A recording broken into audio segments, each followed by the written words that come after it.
Hi everyone, this is George A, and this is my special episode of Too Many Bones, a guide for playing Tink. There's been a lot of requests to put a guide together for this gear lock, just because it's commonly most people think that Tink is the most complicated and difficult gear lock to play because it works a little bit different than other gear locks. It's a bit like a summoner. He builds bots and stays a bit in the back and fights by using the spider bots. So what I did is had a look at the Board Game Geek forums and put together all the frequently asked questions and various things that people did wrong in other YouTube playthroughs and other examples that I've seen. So hopefully, my aim for this video is to show uh, players how you can use Think correctly. I'm not gonna go too much into the strategies and tactics about kind of like builds and what to do, but I'm going to cover the timing in a round, like what can you do and what order are you able to do things, and what's correct and what's not correct. And I'll give you an example of the first few turns of a battle using Ting and what you can do and what is not allowed to do. Um, I'm gonna cover some frequently asked questions and clarify some things about the rules of the game, and I'm going to cover some other uh, situations like how do bots and Ting interact with different situations with different body skills and abilities and maybe different tyrants, and just give you a couple of examples about that. So I set up kind of like a sample three gear lock game and starting like as a test at day 5. So I just gave the guys the gear locks. Actually, no, it's day 4. I gave the gear locks 5 training points to start with, which is sort of like my recommended setting if you want to start like midway through the session just to save time. And but I'll be focusing on Ting, and I've got some other gear locks here just to act as mid shields, and if I'm doing some examples of a battle. So okay, so let's start. All right, now we're ready to start the battle. I've set up all the gear locks and the enemies rolled initiative, and the first thing we do is at the start of the battle, Ting rolls his build die. So you can choose between build 1.0 die 6 or build 15 build 2.0 die number 15. So if you look at his innate ability, it says in battle you may roll and slot in number 6 your build die 1.0 or 2.0 before battle. Set its orientation. Now, some people mistake this to mean that you can choose to roll or not roll and just leave it the way it was in the previous battle. So let's say I I have this orientation and I'm quite happy with it. I can choose to keep it, but that's not right. This has been asked and confirmed officially. So your choice is whether or not you use die 6 or die 15. Is generally the best choice, the most usual choice to start with the best die, so 2.0 first. And so what you do in this case is just put die 15 here and just put die 6 in its place. I mean, there might be some cases you might want to start with die 6, and that might be if you want to deploy like a weaker spider board just to take some hits first with some attachments, and then you deploy a better spider board with better attachments. But most of the times, it's better to go with build 2.0 because it's gonna have better chance to use the attachments you might have. At the moment, I just set up Tink with only two attachments, but at later on in a campaign, you probably have at least four or five. So you want to, have a choice to use whichever ones are best for the battle, for the enemies that you're facing. Right. So choice number one you have at the start of the battle is which build die you want to start with, and you have to roll it. And this is for free at the start of the battle without costing any dex, and it works similarly to when Picket rolls his initial defense dice. So I roll the build die, and there are two scenarios here, right? So scenario one, I got something I want. And in this case, it's an example. Like I roll this facing, so I can use their horn and the firearm. So I'm gonna take you through these two situations. So situation one, your initial build a roll is something you want, and the situation two is what happens if you don't like it, and that can create some additional complications and seeing what you do on your turn. Okay, so uh, assuming that I roll this good result on my build die, then let's say it's Tink's turn. The first thing you do is you can prep one of your bots.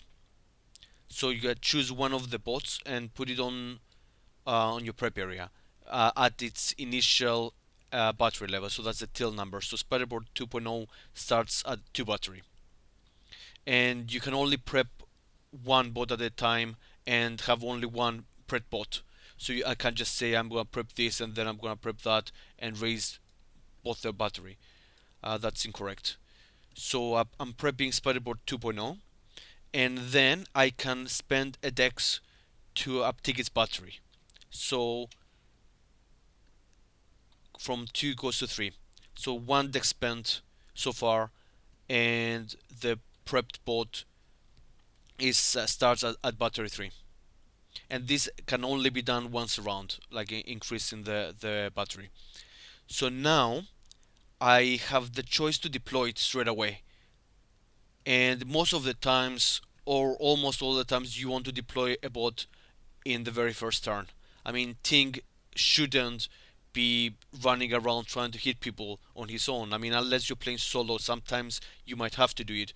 But not on a multi-gear lock party. I mean, Ting's role is like the summoner, like the wizard type that sits in the back and calls forth the minions to do the fight for him. So if you're not putting bots on the battle maps right away, you're probably doing something wrong. Okay, so I'm deploying. What does that mean? I spent a second dex, so I spent one dex already to to increase the battery to 3. I spent a second dex to deploy, and that has to be either here, here, here. So it will be adjacent or diagonal to where things are currently on. So let's say I want to put the bot here. So at this point in time, the build die gets exhausted, and I can place the attachments I want on the bot. So it'll be those two. So it will be just put the health chips 3, 4, 5, and I've got those two attachments. I'm just gonna normally you put them on the bot just because it's a little bit small. I'm just gonna keep them here so I can remember. So far, I've uh, I've prepped the bot, I've increased its battery and deployed it, and all that stuff cost me only 2 decks, and I've got 2 more left. So what you can do now is activate the bot. Okay, so before you activate the bot, I mean you have the choice to move Tink, right? But let's say I'm activating the bot this round, so that it down ticks the battery, goes back to 2, which is from 2 we have taken to 3, and now it's back to 2 to activate it. And okay, so the first thing we do now is we can move Tink and or the bot, and each movement takes one dexterity. And this is like the normal gear lock movement. So this is before any dice are rolled, before any attacks can done, movement happens. So if I decided to move Tink, I could move him like normally here, or the bot move him here. But in this example, I'm not gonna move them. But because I want to keep the decks, and because I deployed the bot where I want it to be. So, reiterated the timing. So, one, you prep the bot. Two, you uptick it by spending a dex. Three, you deploy it by exhausting the build die and uh, using the attachments that correspond to the facing of the build die that you just exhausted. So in this case, it's the air horn and the firing arm. Then four, you can move Tink and or the bot, and each movement would cost 1 point of dex for every position moved. And now is the time where normally like a gearlock would just attack and roll its attack, defense dice, and skill dice. So in this case, this is where Ting would roll the attachment. And if I had, let's say I had some more decks, I could roll some defense as well. And if I wanted, I could roll those three dice. And but just bear in mind, all dice are always rolled simultaneously. So if I had, let's say I've got Cog and Spanner as well. So I'm rolling these four dice. So I spend one dex to uptick the battery, one to deploy. I've got four decks remaining, and I'm rolling four dice. One defense die, one skill die, and two attachments for the bot. And this is my roll for the round, and that's it. And now is the time where you normally resolve attacks and skills. So, and this is when the bot also auto attacks. So what I'm going to do, I can, just use the attachments, apply attacks. I can, just do auto attack here. I can do like the firing arm here, and I can stun, let's say, that enemy. So that would just give a stun die. Um, on the enemy, and just use the defense. So this is all well and good um, for the case where you just roll, a very good attachment result on your build die. Now, what happens is if, say, at the start of the battle you had another result. Let's say I had this result.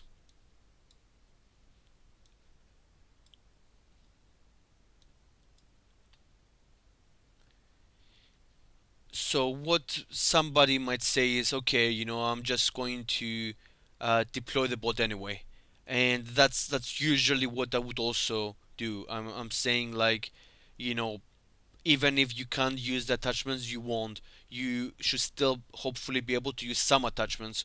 And having a bot on the map is almost always better than having no bot. But what you could in theory do is you could deploy bot 1.0 with no attachments, or with like not very useful attachments, just so you can tank some hits and then prep the second bot to deploy later on in the round. Or you could just deploy, do what we did, but deploy, this bot, but only with the firing arm rather than both the attachments. But okay, let's say but that you want to gamble and just try to keep rolling the build down until you get the exact attachments you want. How does that work? So how it works is starting with Tink's turn. I am prepping the bot. I'm uptaking the bot, costing one dex, and now what I can do at the step when I'm rolling Tink's dice. I say I'm gonna roll my defense. I'm gonna roll. I could say I'm just going to move. That's second dex, so one dex here, move second dex, then roll those two attachments and also the build die. So that would be 5 dex total. So this build die I can roll once per turn, right? So I can't keep rolling it, right? So it says you once per turn. Sorry, it says in battle you may roll or re-roll a build die one dex cost to allow for new attachment options. Now this wording is very vague, and that's why it's a bit confusing to new players. But after going through the forums and asking the designers of the game, it has been clarified exactly what this means. And what it means is that once per round as part of rolling your normal dice. Like at the same time, you can choose to re-roll the build die result you had already there just by rolling for free at the start of the battle, just to hope to get a better result. Okay, so let's say this was good enough for me. I can. So this is a bit weird. So that allows me to use my attachments. But and now after using all my results, I'm stunning this guy. I'm using the defense. I've got one dex left because I roll three dice. I move Tink, and I increase the battery of the bot. I could spend my last dex to deploy the bot with the two attachments. That works as normal, and I can now activate the bot and auto attack.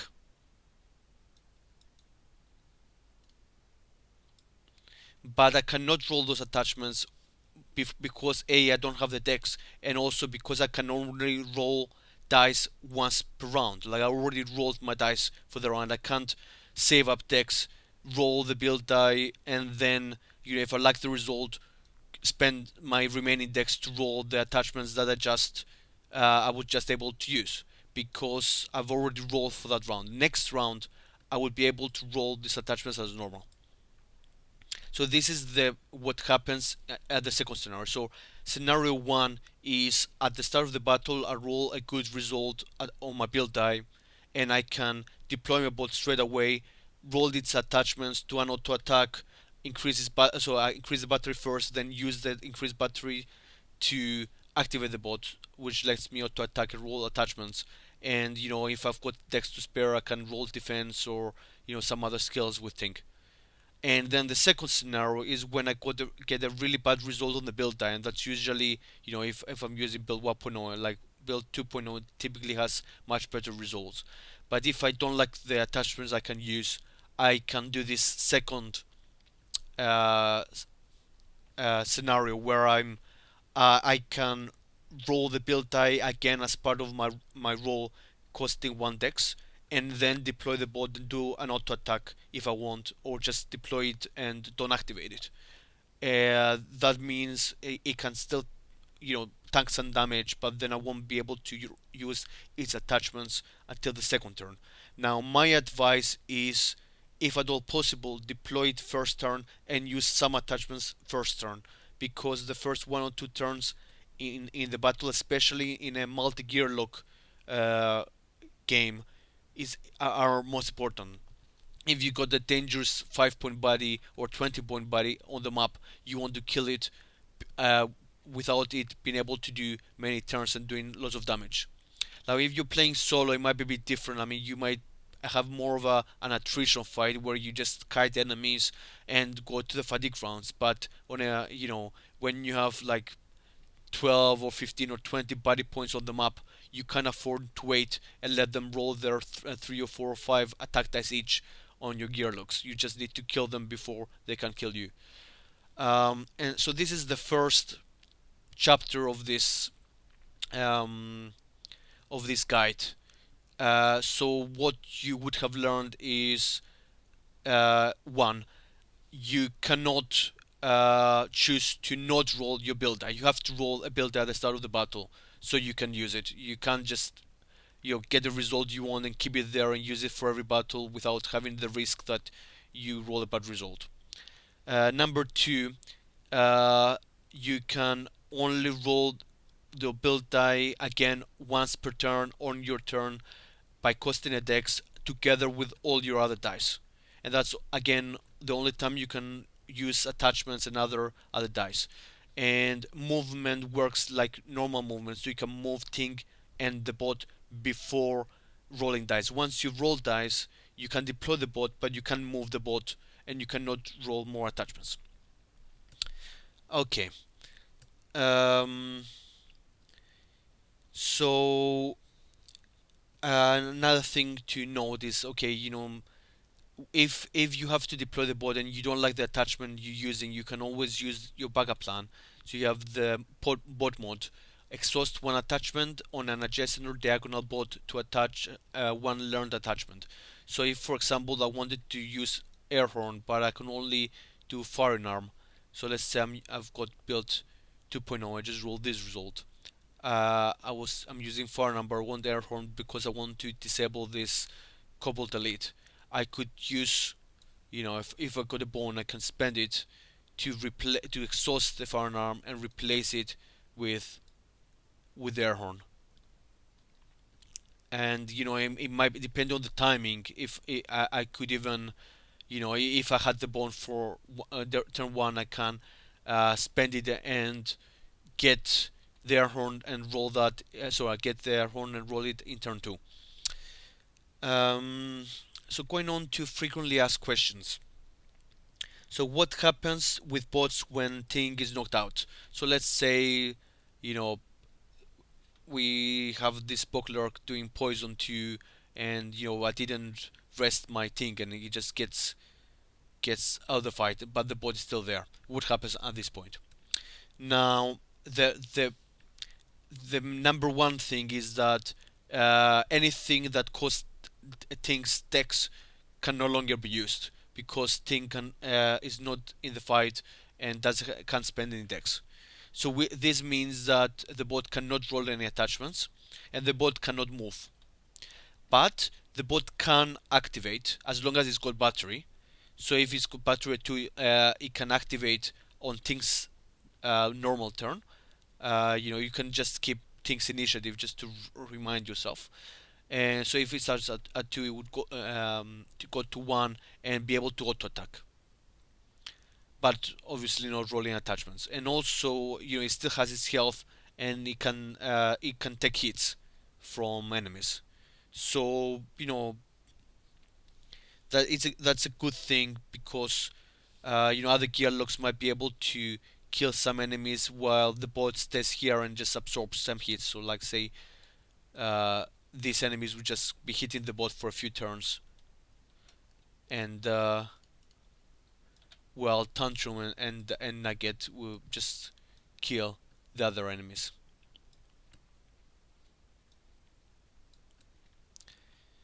Um, Second question: what does it mean when it says that Ting is melee ranged gearlock? Like, does it mean it can attack at range sometimes or not?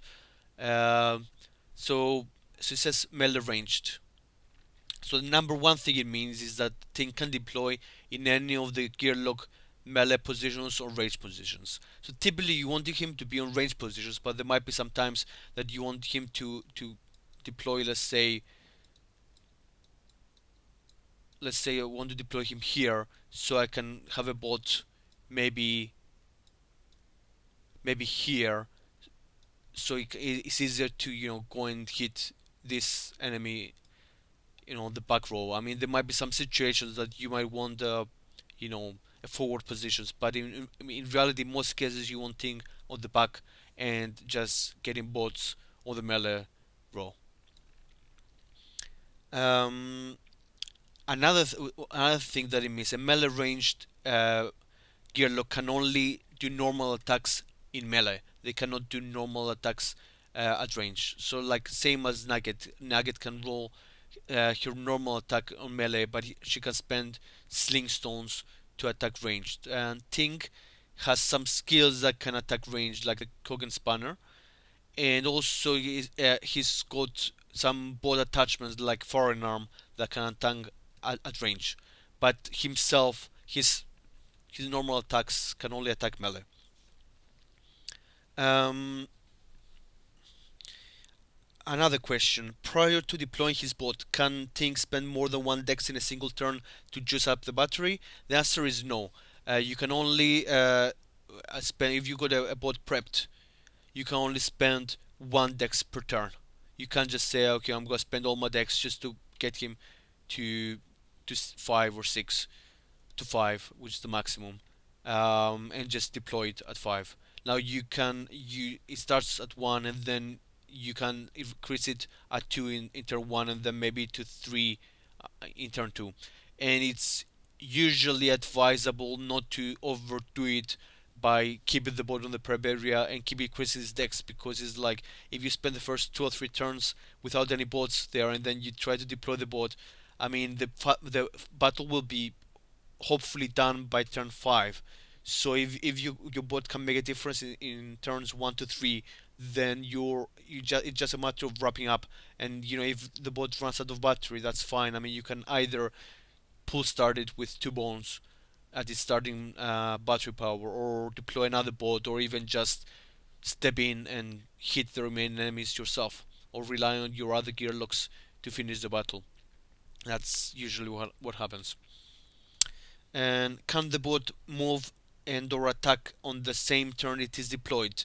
As I showed earlier, yes, as long as you do the turn order correctly. So you move first, the Tink and the bot. So you deploy, you move, then you roll dice. And obviously, if you've deployed before you roll dice, it means that you have to use the build result that you got at the start of the battle. So you deploy, move, roll dice, and then you can apply the auto attack and the results of your skill dice. Um, if you have rolled but not used the build die, so let's say at the start, at the end of the fight, I've deployed my bot using build 2.0, and then I've been rolling build 1.0, and I just got, a good result. Can I choose to save it there and use it straight away in the next battle? The answer is no to that. I mean, the build die is rerolled at the beginning of every battle. So when it says you may roll and slot your build die, that it actually means you must roll one of your build dice. You may choose which one to roll, but you must roll one of them at the start of your battle. So you cannot save a facing from battle to battle. So that means makes some interesting choices, because you can never reliably predict what attachments you'll be able to use. You have to always take a chance. I can take the attachments, but I might not be able to use them, and that's why a very common tip that I've suggested in the forums, and some other people also noticed and suggested, is you can see build 1.0 can has some facings that have orthogonal attachments and some with diagonal. So you should try to have one diagonal and one orthogonal. And my favorite are the firearm and air horn. Or you could alternatively have things like the prodder and air horn, or prodder and fifth leg, or armor plating and protect mode. I mean it really depends on how many gear locks and which gear lock and tyrant you're playing with, because the less gear locks you're playing with, the more you have to rely on Tink for damage and maybe the bot for tanking. Whereas if you have more gear locks, you can rely on your other gear locks for damage, and then Tink and the bot are more doing crowd control. And I'll explain what that means in a second, because there's been a question that says, um, why should I use Ting? What can Ting do that makes it more than just a weak tantrum? And I'll go through that later on in this guide.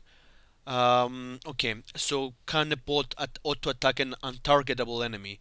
I think I've played this incorrectly many times. The answer to that is the bot cannot auto attack an untargetable enemy. So if an enemy is hidden or flying, you can use the firearm against them, and you can use the prodder against them. So the prodder says push adjacent body, and the firearm says you can deal damage to any non-adjacent body. So it doesn't need to be targeted. But for the auto attack, it says Ting and your bot are both melee gear locks for attacking purposes. You will choose a target for Ting and a target for your bot, and they can be different parties. So this means that for auto attacking, the bot will need to choose a target that will be adjacent, and also it cannot be untargetable. So if you had like a flying griffin, so if I try to find one,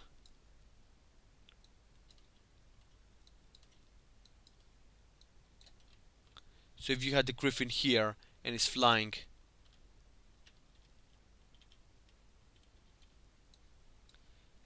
what I can do is move away and use the firearm and kill it. But I cannot auto attack it and kill it while it's flying. And I'm gonna go through how Ting interacts with different body abilities later on in this video. Um, okay, so can Ting use backup plan options on a bot that has no activations left? So let's say the bot is on battery zero. Like obviously you can pull start it. I mean, Ting restarts an adjacent diagonal bot to the starting battery power. I mean, it would be a pretty bad deal if you couldn't restart a bot that's on zero battery power, because that's when you normally want to be using it. But you can also self-destruct the bot, and you can also use hot gasket to burn adjacent units that are adjacent to the bot. So the bot does not need to be activated for Ting to roll to use a backup plan option. And another similar question is how um, you know with how do bones on attachments interact with Tink and other special encounter effects. So can see so Tink has normal attack and defense that can roll bones, and he has some skills that can roll bones, but also most of his attachments have one die result that is double bone, and they can all be slotted in the backup plan like normal. Now the thing with attachment bones is that even though the diagram the graphic doesn't show it, all attachment bones are reusable bones. So if I use the backup plan, I get the attachment back on the bot. So bot attachments are only exhausted when the bot dies, or if you use the bot mode to exhaust an attachment to replace it with another attachment. But if you roll the bone on the attachment and you use the backup plan, the attachment goes back on the bot. This is very useful, and that's something that it's very easy to get wrong, just because it doesn't have this reusable bone symbol that Pickett's dice might have. So that's something to remember. And also, attachment bones count as Tink's bones. So they go on Tink's Pagaplan. Tink can use them for his abilities and or the abilities that trigger on the bot. And if there's something that says, if you roll bones, you take damage, it's Tink that's gonna take the damage. It's not the bot that can take the damage. I mean, the attachment is on the bot, but Tink is spending his dex to roll the attachment, and any bones rolled count as being rolled by Tink. So if I had the sphere encounter that says, is it this one? Um, so it says, uh, while orb is on battle mat, for each bone a gearlock rolls, deal one damage to that gearlock. So if Ting rolls this attachment on his body and gets the two bones, Ting will take two damage. Okay. Um, so another question: when do you add attachments? How often can you reroll the build dice? So the answer is you only need to add your attachments on the board when you deploy it, which means that it's not like I rolled this result, I have to use this attachment, and then if I reroll the you know reroll the build die, I have to exhaust this attachment and use the other attachment. They're both gone. So the attachments will stay on the mat, and then I can, if I reroll my build die, I can place it and orient it, and then if I decide to deploy the build die exhaust, and I can deploy the bot with attachments based on the latest orientation of the build die and the latest facing. So any kind of like if I had this and I kind of said, okay, I'm gonna use the firearm, but then I changed my mind and said, okay, I'm gonna roll the die and I get this result. Instead of use the firearm, I will deploy the bot with their horn instead. You can reroll the build die once around together with all other dice. So if you choose to reroll your build die, it means that if you deploy the bot at the same turn, you won't be able to roll any attachments. Okay, so now we're moving on to other kind of like effects of the bots. So immunities. So bots are immune to these effects. So this is the thing at the bottom of the reference sheet. So bots are immune to poison, weaken, terrify, stun, and even fatigue. So poison. Um, so let me go through the body effects. So I'm going to start from the top and going down and just explain how Tink would typically deal with those type of bodies. So break. Any attack damage used to reduce this unit's HP must be exhausted. So things like golems will have break. Now Tink is very well placed to deal with golems, and that's usually when I'm playing with Tink and we got golems. I tell everybody, don't worry about the golem. I'm gonna handle it. Just focus on killing the other enemies, and this is because Tink's bots don't roll attack. I mean, they have auto attack, which doesn't break, and you might have Prodder on the firearm, which are skill die damage. So with Tink, I can always damage golems and other enemies with break without any problem just by using my bot auto attacks and damaging attachments. And same with any backup plans. I've got hot gaskets, self destruct, hammer time, and they're all to damage to a body without having to break any attack dice. And Tink doesn't usually get into melee range to use his normal attack, so, I mean, the best thing to do when you have a golem is to just, you know, say, guys, you leave the golem, I'm gonna handle it, and you just park a bot next to it and just hit it with its auto attack or prodder or firearm, and let your companions, your fellow gearlocks deal with other enemies. And another thing you can do with a bot is you can disable it. Like you have this air horn ability, which is, in my opinion, one of the best disables because it's got a 5 in 6 chance to trigger. So if you're fighting a 5 point body or 1 point body, especially the 5 point bodies, it's a very reliable way to disable an enemy. And the disable is temporary in that it only lasts for a turn, but then you get it back and you can roll it again. So as long as you keep not rolling bones, is like 5 or 6 chance you can keep an enemy disabled. So if you disable a golem, you can kill it without any problem. Your allies can also hit it with attack dice without breaking.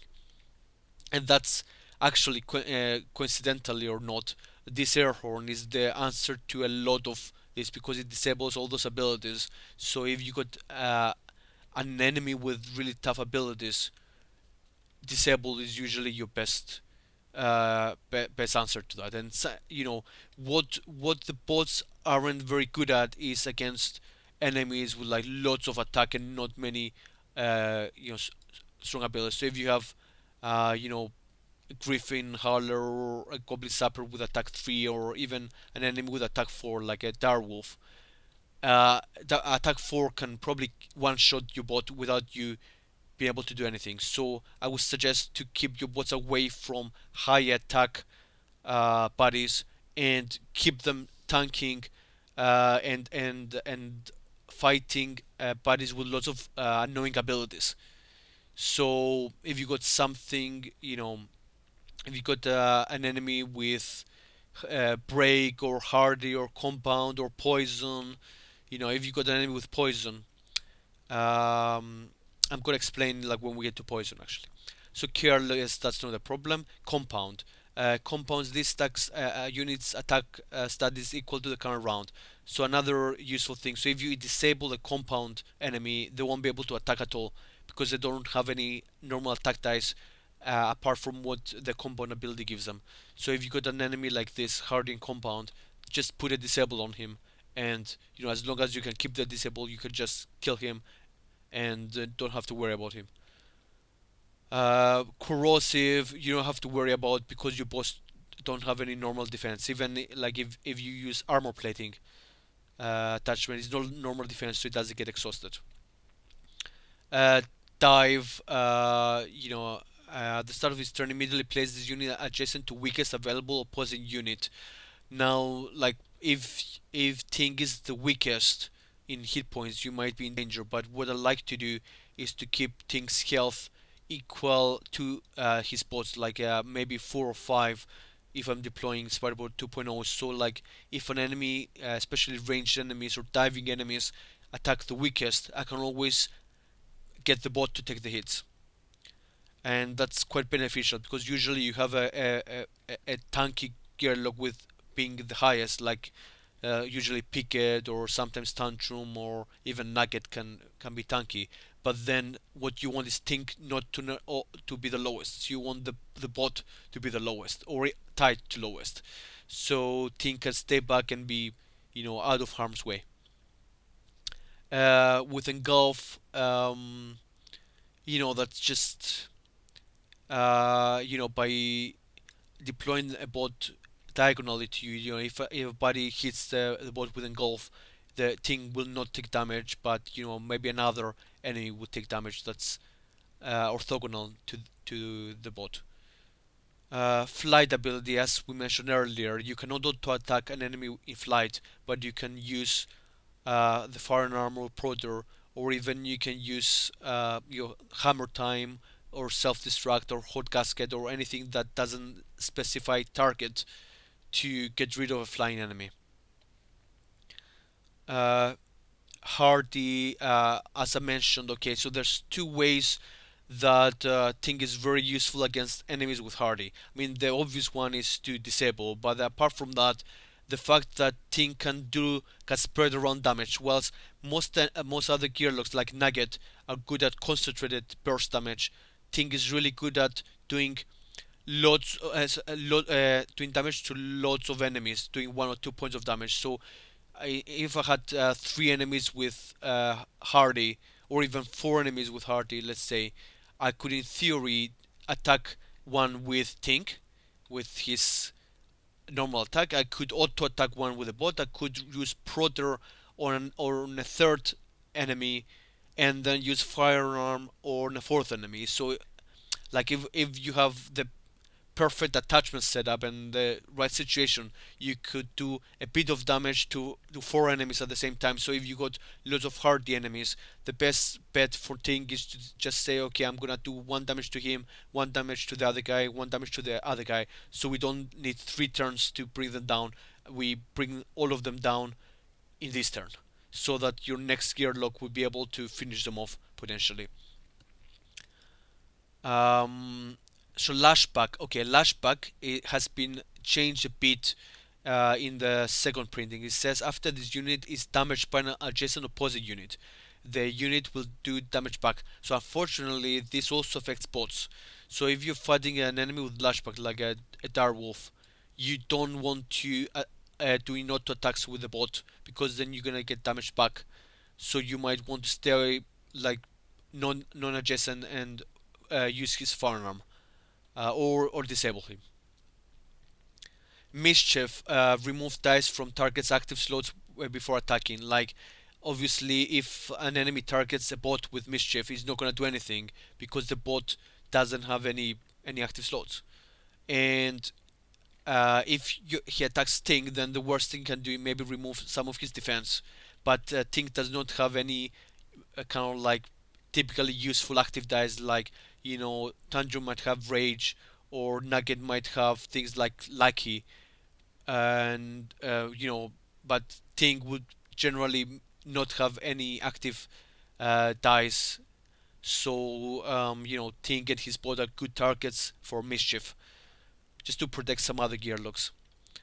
Poison. Okay, poison is something that bots are immune to. So the key is that enemies will target the bots with poison, but the bots are still immune. So if you have this booklark saying I'm poisoning the three weakest, you see T has four, then the other two girls have five, and the bot has one. You say, okay, I'm gonna poison the bot, Tink, and one of those two, but the bot is immune. So instead of poisoning three gearlocks, you end up with poisoning two. And if you're lucky enough, if you draw like a bog frog, so let me find a bog frog just for this example.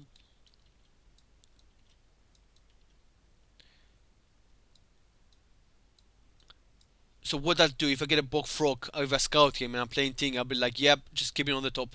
You know, Bogfrog is here. I'm just gonna park my boat here, and I don't have to worry about this enemy. Like the Bogfrog is just going to try to poison the highest HP gearlock.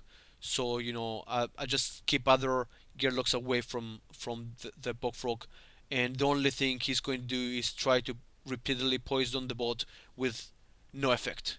So I would just park the boat adjacent to a bog frog and do other things. Just use foreign arm and stuff until the boat runs out of battery, and then keep the boat there until the bog frog dies, or we just uh, decide we're just gonna put it out of its misery. Because tanking poison bodies with a boat is perfect. It's one of the best ways to use Tink. Similarly, if you have an enemy um, like the Manticore, should be should be here. So poison and rage. So he's quite dangerous if you damage him, but you can leave him for last. And he says, okay, I'm going poisoning the two lowest, but one is the bot, so he's only gonna poison one gearlock. And another thing you can do is disable him. If you disable the Manticore, he cannot poison and he cannot rage, so he'll be helpless.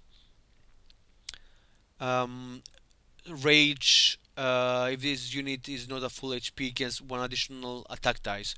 Okay, so rage enemies are ones that you typically want to kill straight away.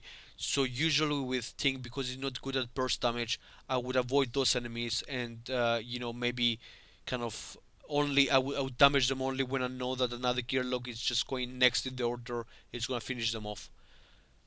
Because the last thing I want is enemies rolling more attack dice.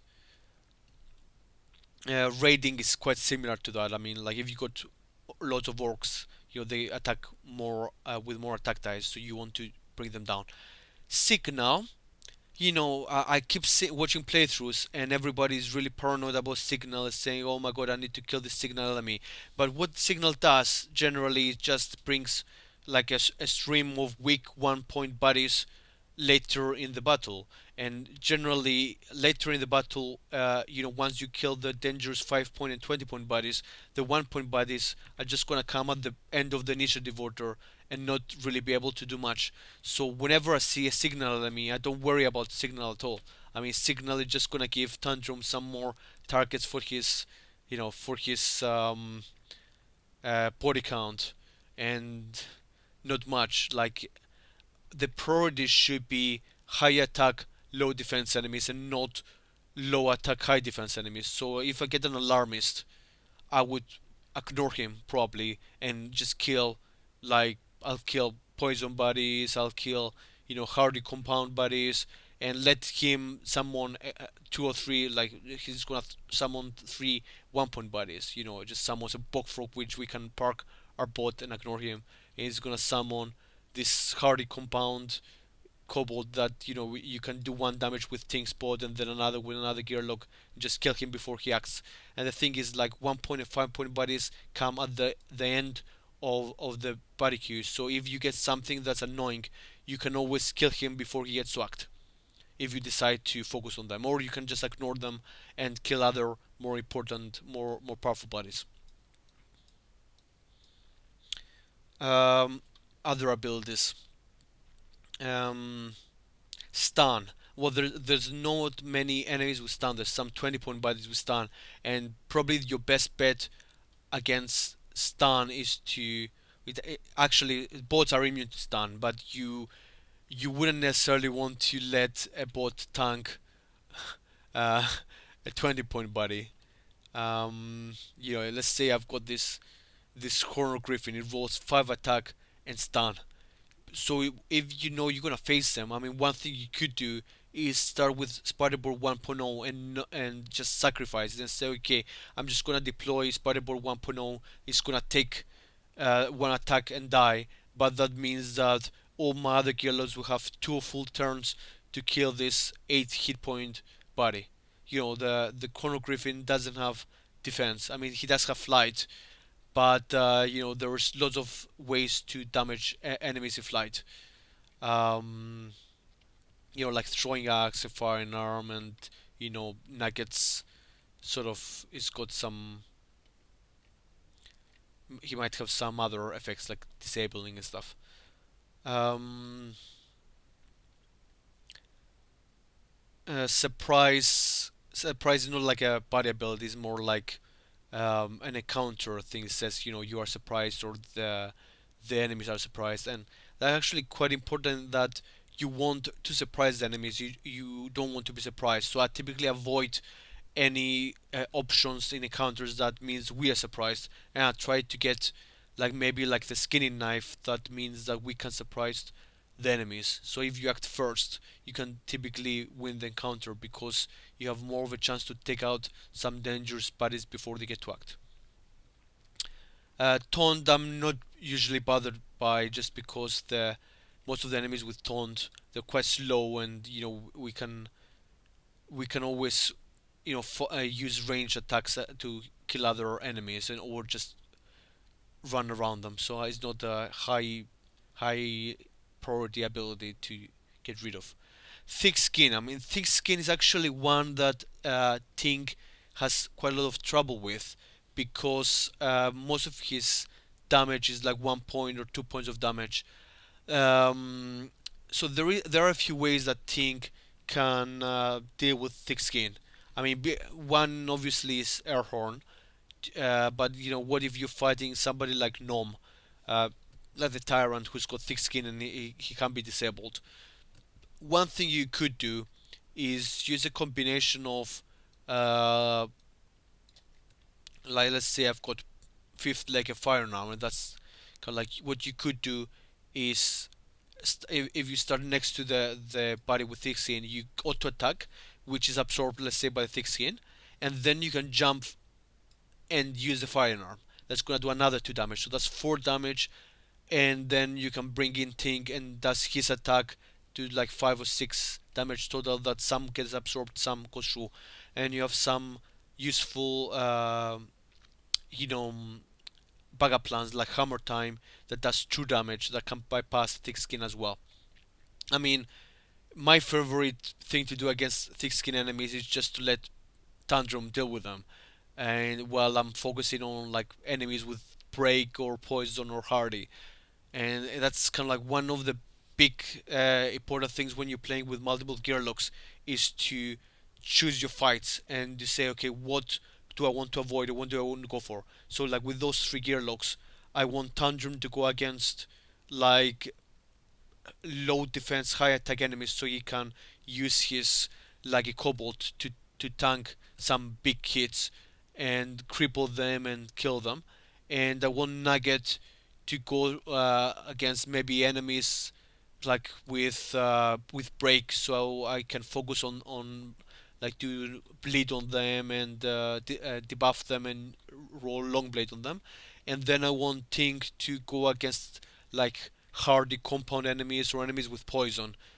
And if there's something else, I can always try to stun them with this, with Conga Spanner. So it's all about saying, okay, these are the four enemies on the map.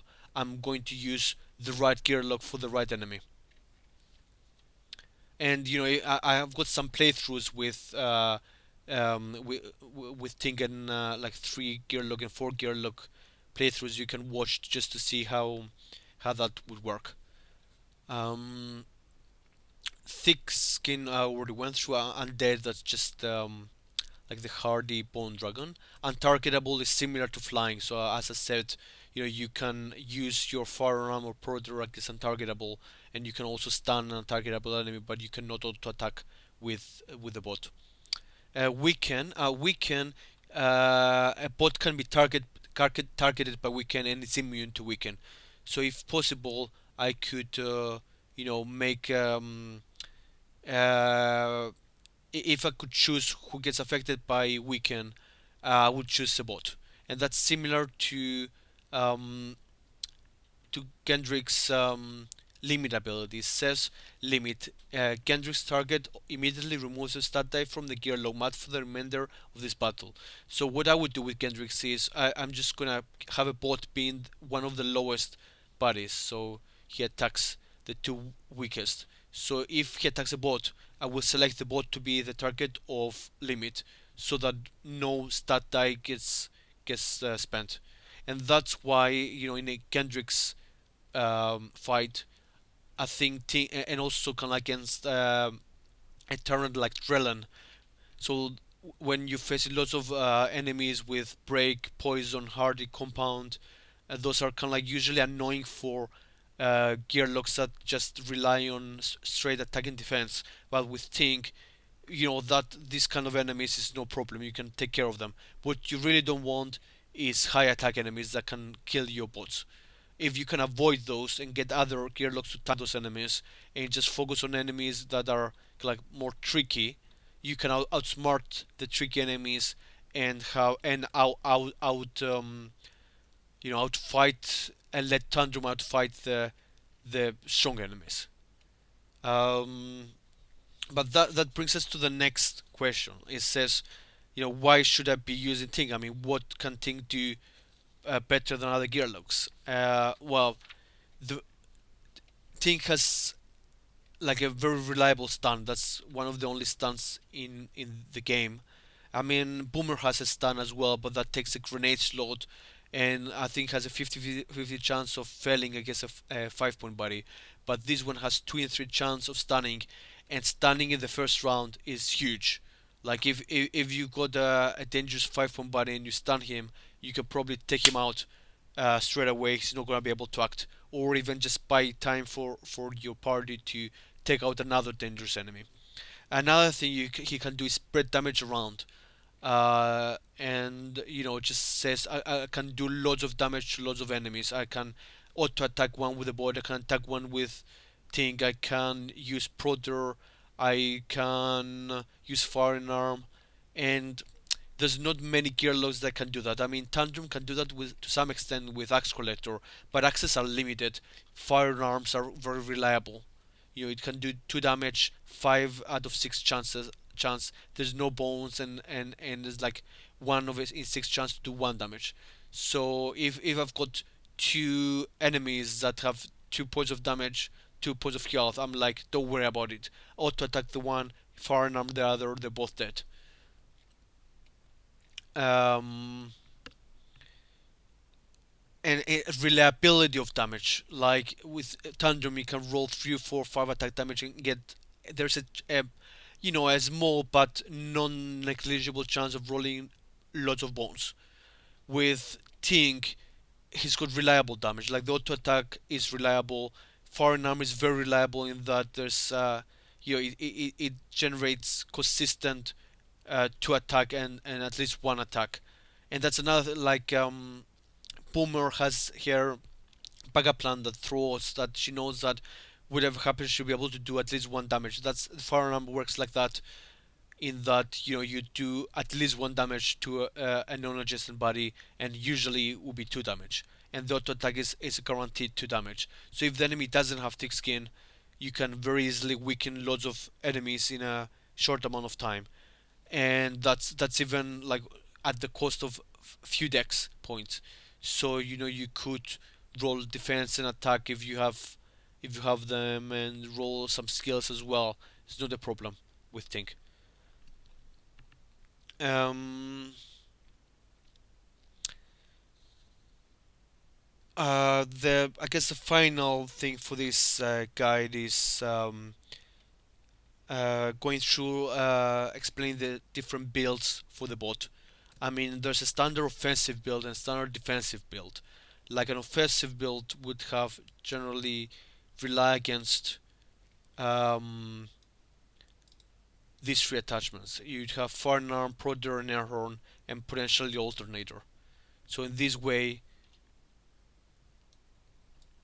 you'd have a good chance at saying, okay, if I roll this result, I can get Alternator Firearm or Prodder and Firearm. If I get this, I'll be able to use any of those three or any of those three. If I get that, I will be able to use those two. If I get this, I'll be able to use any of these three.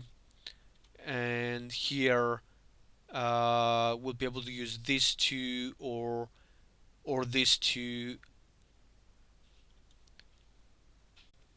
The defensive build is is the one you might want to use instead if you're playing solo or with fewer gear locks. So you might go for armor plating and protect mode, and maybe the alternator. So just go a bit like that, and you get armor plating. It's got consistent damage absorption, and then protect mode can you let the bot take damage instead of Tink, and also heal. An alternator will give healing and keep the bot up in its battery, so you'll be able to take enemies into the fatigue rounds. And bot doesn't take fatigue. I mean, Tink will take fatigue, but if you have some healing options like using loot, you should be able to outlast the enemies. You get the bot tanking, and you can outlast any enemies that you want to kill with fatigue. I hope you enjoyed this guide, and just if you have any more questions about Tink, how to play him, yeah, any rules, questions that I didn't clarify, just please just put a comment, or put a post on Board Game Geek, and I should be able to respond to that. Thank you for watching. Have a good Christmas and Happy New Year.